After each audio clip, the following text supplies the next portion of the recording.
اگر کسی کا کوئی امپورٹنٹ کام نہ ہو رہا ہو، اکثر لوگ کہتے ہیں کہ رکاوٹیں آ جاتی ہیں، یا کچھ لوگ کہتے ہیں کہ بندش ہو گئی ہے، تو اس کے حل کے لیے کیا وظیفہ دیں گے؟ چند الفاظ کا وظیفہ، مجرب ترین وظیفہ، رسول اللہ سے منسوب وظیفہ، صحابہ سے منسوب وظیفہ۔ جب انسان کو یہ لگے کہ میں بے بس ہو چکا ہوں، میری بس ہو چکی ہے، ایک آیت کا معمول بنا لے۔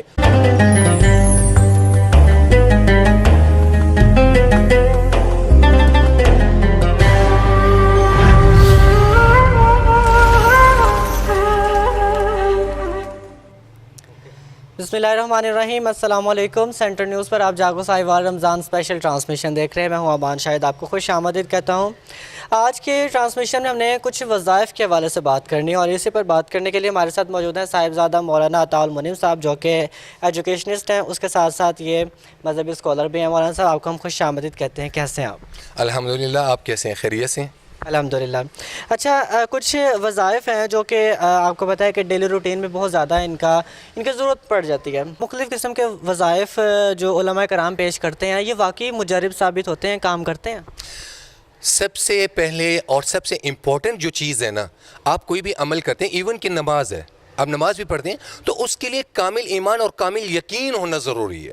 ہر وہ عمل جو قرآن اور حدیث کے پیرامیٹرز کے اندر ہو، اور اس پر کامل ایمان ہو کہ اللہ کرنے والا تو ہے، اللہ تو مسبب الاسباب ہے، اللہ تو اسباب کا محتاج نہیں ہے، اللہ یہ دنیا کے سارے اسباب تیرے محتاج ہیں۔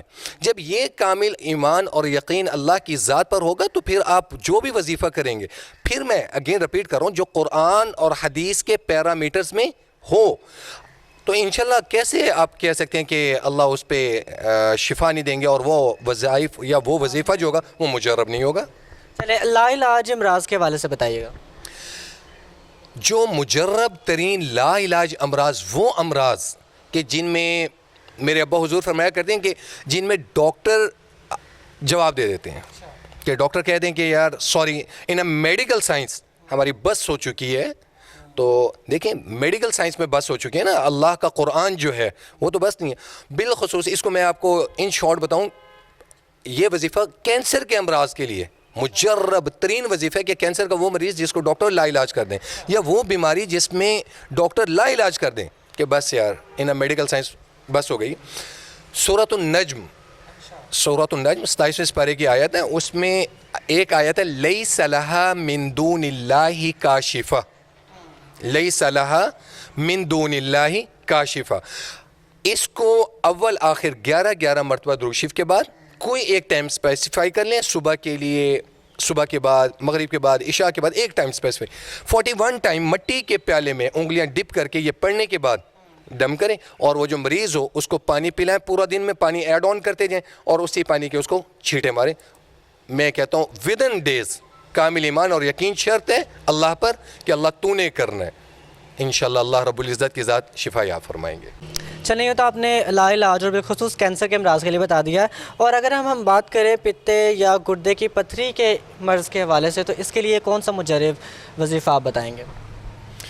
پتے اور گردے کی پتھری کے لیے سورۃ البقرہ پہلا پارہ، پہلا جو پاؤ ہے، اس میں آیت ہے ثم قست قلوبکم من بعد ذلك فهي كالحجارة او اشد قسوة وان من الحجارة لما يتفجر منه الانهار وان منها لما يشقق فيخرج منه الماء وان منها لما يهبط من خشية الله وما الله بغافل عما تعملون۔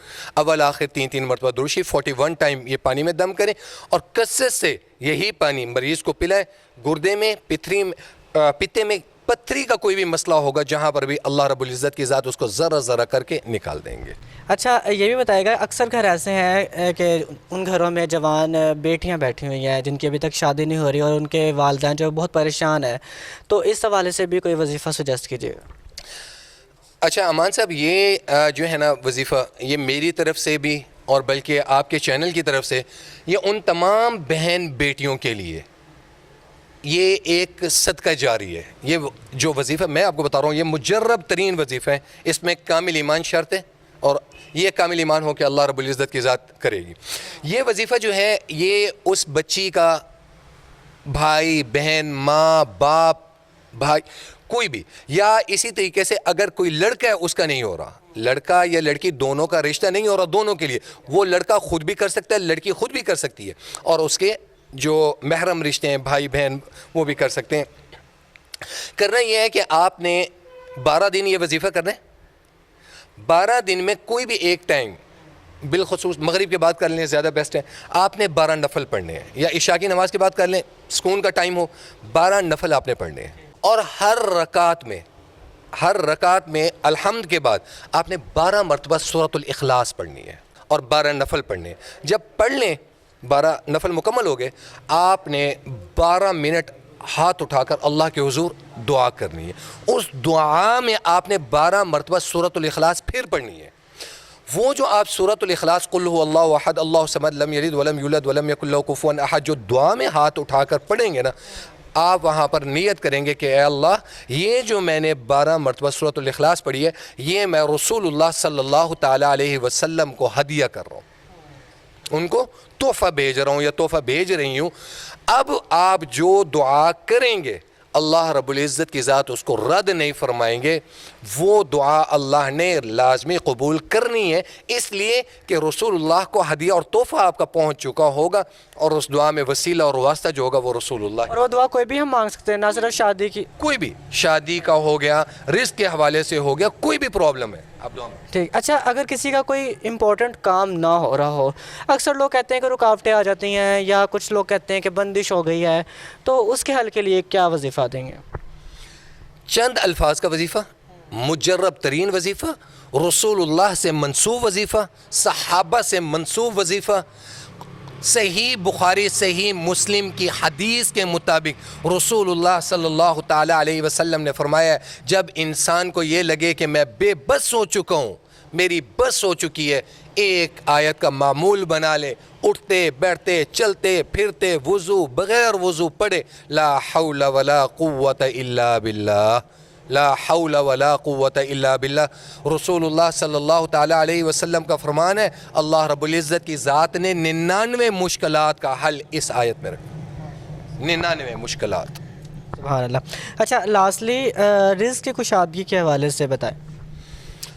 رزق کی کشادگی کے حوالے سے سورۃ النور میں اللہ نے اس کا وظیفہ بتایا ہوا ہے. ہم قرآن کو مانتے ہیں, سوری ٹو سے میں بڑا سخت الفاظ کہنے لگا ہوں, ہم قرآن مانتے ہیں, قرآن کی عزت بھی کرتے ہیں, قرآن کی تکریم بھی کرتے ہیں, بہن بیٹی کو قرآن کے سائے کے نیچے رخصت بھی کر رہے ہوتے ہیں, لیکن قرآن پہ عمل نہیں کرتے. قرآن میں ہے فَقُلْتُ اسْتَغْفِرُوا رَبَّكُمْ إِنَّهُ كَانَ غَفَّارًا, اللہ سے توبہ طلب کرو, اللہ تمہیں معاف کرے گا. آگے اللہ کیا کہتا ہے, یُرْسِلِ السَّمَاءَ عَلَيْكُمْ مِدْرَارًا, آسمان سے تمہارے لیے بارش, وَيُمْدِدْكُمْ, اور تمہاری مدد کروں گا, بِأَمْوَالٍ, مال و دولت سے, وَبَنِينَ, اولاد سے, وَيَجْعَلْ لَكُمْ جَنَّاتٍ وَأَنْهَارًا, جنت میں تمہارے لیے نعمتیں بھی. کثرت استغفار, استغفر اللہ استغفر اللہ استغفر اللہ, اور سب سے اہم استغفر اللہ العظیم, لا حول ولا قوت الا باللہ العلی العظیم. مجرب ترین وظیفہ, رزق کی تنگی نہیں آئے گی. بہت بہت شکریہ. آج کے پروگرام میں ہم نے مختلف قسم کے وظائف کے حوالے سے بات کی ہے, تو امید کرتے ہیں کہ آپ کو کافی کچھ سیکھنے کو ملا ہوگا, اور جس کے حوالے سے اگر آپ کو کوئی درکار ہے وظیفہ تو وہ آپ ضرور نوٹ کیجیے گا. مجھے اس پروگرام کے فیڈ بیک کا انتظار رہے گا. آج کے پروگرام میں ہمارے ساتھ صاحبزادہ مولانا عطاء المنیم صاحب موجود ہیں, جو کہ ماہر تعلیم ہے, اس کے ساتھ ساتھ مذہبی اسکالر تھے. بہت شکریہ آپ کے وقت کا. آپ سے میں کل کے پروگرام میں کروں گا ملاقات. اللہ حافظ.